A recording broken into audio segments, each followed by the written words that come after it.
কথায় বলে ঘরনের ঘর থাকে না, আমার হয়েছে সেই অবস্থা। কিন্তু তোমরা সকাল সকাল এই কথাটা শুনে ভাবছো তো যে সকাল সকাল এইটা আবার কী ধরনের কথা বলছে। আসলে সত্যিই তাই।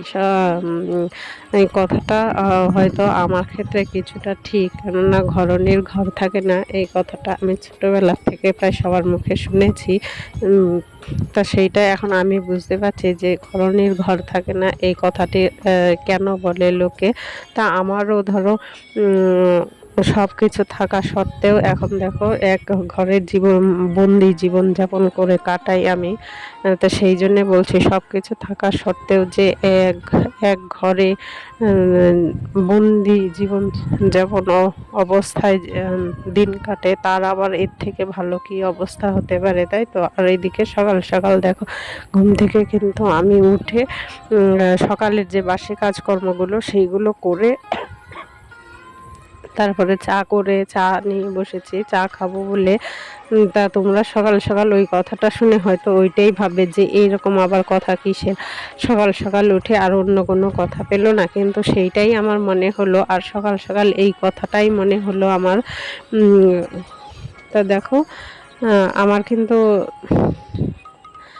এইদিকে চাটা খেয়ে আজকে না সকালবেলার ভাত বসাতে একটু দেরি হবে, সেই জন্যে ভাবলাম যে সকালবেলার বাসি কাজকর্ম করার পর যে কাজকর্মগুলো থাকে এইগুলো সব সময় করা হয়ে ওঠে না, সেই কাজকর্মগুলো আজকে করব। আজ সকালবেলা রান্নাবান্না যেহেতু একটু দেরি হবে সেই জন্যে।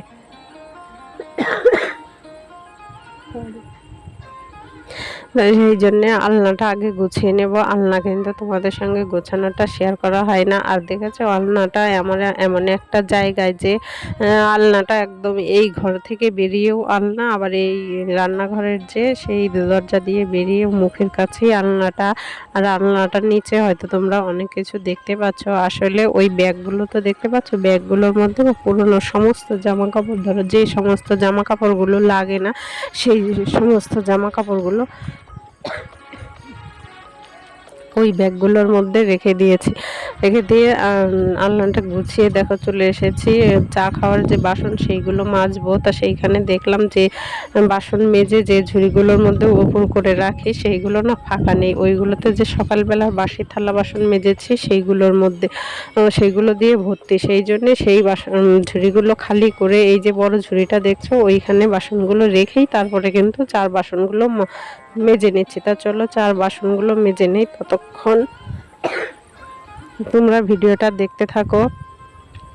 আর তার আগে চলো আমার পরিচয়টা তোমাদের দিয়ে নেই। শুভ সকাল বন্ধুরা, তোমরা কেমন আছো? আশা করছি তোমরা সবাই খুব খুব ভালো আছো, আর আমিও তোমাদের আশীর্বাদ আর ভালোবাসায় ভালোই আছি।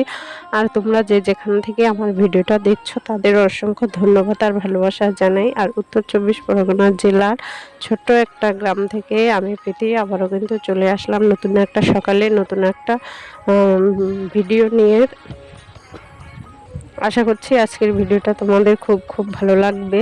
তা চলো তোমরা দেখতে থাকো। আর এইদিকে কিন্তু আমি চার বাসনগুলো কিন্তু মাজা হয়ে গেছে, চার বাসনগুলো মেজে তারপরে দেখো এই ঘরে চলে আসলাম। আসলে একটা জিনিস খুঁজতে খুঁজতে না আরেকটা কাজে লেগে পড়লাম, মানে একটা সেই রং করার যে ব্রাশ, সেই রং করার ব্রাশ খুঁজতে খুঁজতে চলে আসলাম এই যে শোকেসের এই নিচের পোর্শনটা দেখছো, নিচের ওই জায়গাটা না অনেক জিনিসপত্র আছে, সেইখানে ভাবছিলাম ব্রাশটা আছে কিন্তু ব্রাশটা নেই।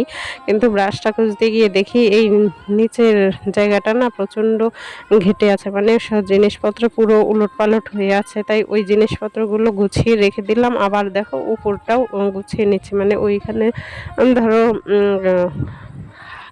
সব সময় হাতের কাছে যে কাগজপত্রগুলো লাগে সেইগুলোই রাখি। কাছের কাগজপত্র বলতে ধরো ইলেকট্রিক বিল, রেশন কার্ড, তারপরে বলতে পারো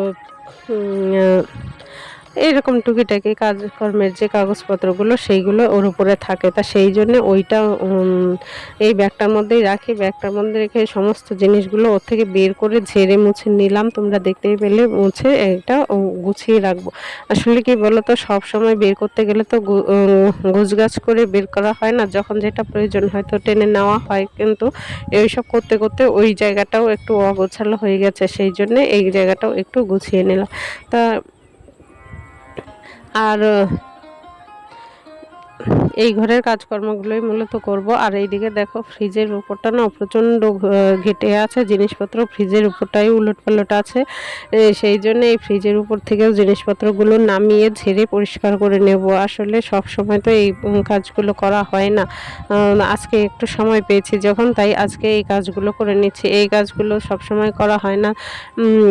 ধরো ঝাড় পোছার কাজ হয়তো সপ্তাহে একদিন হয়, কিন্তু এইভাবে তো হয় না। তা ভাবলাম আজকে হাতে একটু সময় আছে, সকালবেলা রান্নাবান্না নেই, সেই জন্যে এই সকালবেলাটা কাজে লাগাই। আর এত প্রচণ্ড গরম পড়ছে, এই গরমে না কাজ করতে আর ভাল লাগছে না। তা ভাবলাম সকাল সকাল যদি করি, একটু গরম কম থাকে, তখনই এই কাজগুলো করে নিলে ভালো।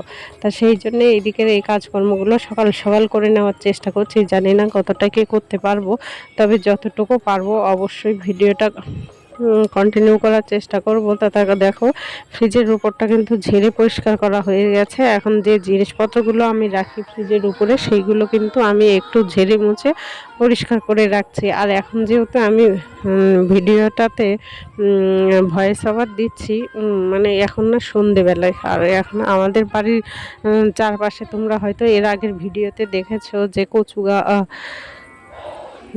কচু শাক একটু চারিদিকটা বলতে পারো একটু জঙ্গলে ঘেরা, কিন্তু সেইখানে না ডাক পাখি আছে। তোমরা কেউ ডাক পাখি চেনো কি না জানি না, তবে যে যে চেনো অবশ্যই কমেন্ট করে বলো যে ডাক পাখি তোমরা দেখেছো। আমাদের বাড়িতেই বলতে পারো, বাড়ির সামনে পাশে ভর্তি ওইগুলো সবসময় ক্যাচর ক্যাচর করে, মানে ডাকে। সেইগুলো হয়তো তোমরা ভিডিওর মধ্যে শুনতে পাবে, তবে সেইগুলো তোমরা একটু ইগনোর করো। আর এদিকে দেখো ফ্রিজের উপরটা কিন্তু পরিষ্কার করে নিয়ে আমি যে সুইচ বোর্ডটাও কিন্তু পরিষ্কার করে নিচ্ছি। আর সুইচ বোর্ডে যে ফ্রিজের কর্ডটা লাগানো আছে, সেইটা কর্ডটা কিন্তু একটু সেই কাপড়টা দিয়ে মুছে নিলাম। আসলে এই তারটার মধ্যে না প্রচণ্ড ধুলোবালি জমে আছে। মুছতে গিয়ে দেখলাম, আর ওই সুইচ বোর্ডটা মুছতে গিয়ে দেখলাম ওই দেওয়ালের গায়েও না একটু ঝুলঝুল মতো পড়ে আছে। সেই জন্যে এইগুলো একদম পরিষ্কার করে ঝাড়ুটা দিয়ে ঝেড়ে নেব। তা চলো আমি ঝেড়ে নেই। ওই পাশে দেখো দেওয়ালটা ঝেড়ে নিয়ে এই পাশে চলে এসেছি। তো চলো ঝেড়ে নেই, ততক্ষণ কিন্তু তোমরা অবশ্যই ভিডিওটা দেখতে থাকো। আর একটা কথা বন্ধুরা, যদি ভিডিওটা ভালো লাগে তাহলে একটা লাইক করতে কিন্তু ভুলো না, কমেন্ট করো, শেয়ার করো। আর যদি চাও যে তোমরা আমার পরিবারের নতুন সদস্য হয়ে থাকবে, তাহলে অবশ্যই আমার চ্যানেলটাকে সাবস্ক্রাইব করে আমার পরিবারের একজন মিষ্টি সদস্য হয়ে থেকে যেও। আর এই দিকের দরজাটার ওই যে কাঠগুলো দেখছো আড়াআড়িভাবে দেওয়া, ওইগুলোর মধ্যেও না প্রচুর ধুলোবালি পড়েছে, সেইগুলোও কিন্তু আমি ঝাড়ুটা দিয়ে দেখো ঝেড়ে ঝেড়ে নিচ্ছি। তা চলো ভিডিওটা তোমরা অবশ্যই দেখতে থাকো।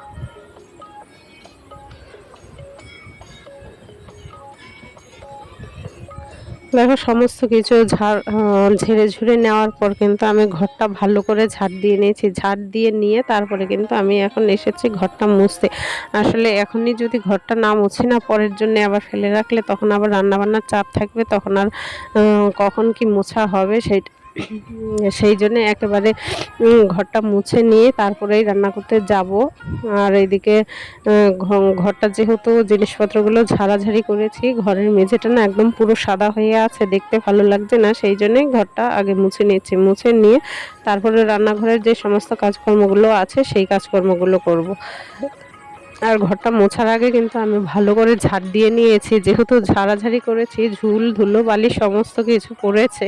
সেই জন্য ভালো করে ঝাড় দিয়ে না মুছলে না তখন আর ঘরটা কিন্তু ভালো পরিষ্কার হবে না। সেই জন্যে ঘর মোছার আগে আনাচে কানাচে দরজার কি বলবো, দরজার আনাচে কানাচে সমস্ত কিছু কিন্তু ভালো করে ঝাড় দিয়ে তারপরে কিন্তু আমি মুছে নিলাম। মুছে নিয়ে দেখো চলে এসেছি রান্না করতে। আজকে সেরকম কিছু রান্না হবে না, হবে কুমড়ো আলু দিয়ে মাছের ঝোল আর পটল ভাজা। তো দেখো আমি কিন্তু রান্নাটা বসিয়ে দিয়েছি, আর এইদিকে মাছের ঝোলটাও ফুটছে।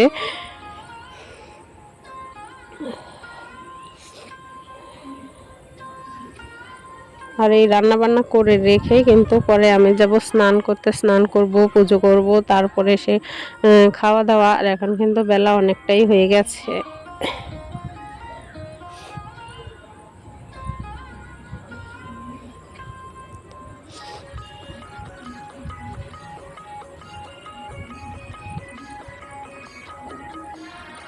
আর এই যে দেখো পটল ভাজা করেছি, আর ওইদিকে তো মাছের ঝোলটা ফুটছেই। তার আর আজকে যেহেতু ষষ্ঠী, সেই আম দুধ এগুলো তো আছেই, সেই জন্য আর কোনো অন্য কিছু করলাম না। আমার দেখো রান্নাটা হয়ে গেছে, এই যে ভাত করেছি আর হচ্ছে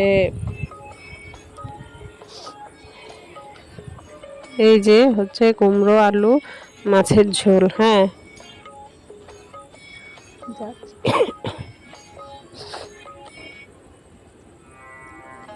আর এই যে পটল ভাজা। তো আজকের ভিডিওটা এই পর্যন্তই। ফিরে আসবো নতুন একটা সকালে নতুন একটা ভিডিও নিয়ে। ততক্ষণ তোমরা সবাই ভালো থেকো, সুস্থ থেকো। Tata, by.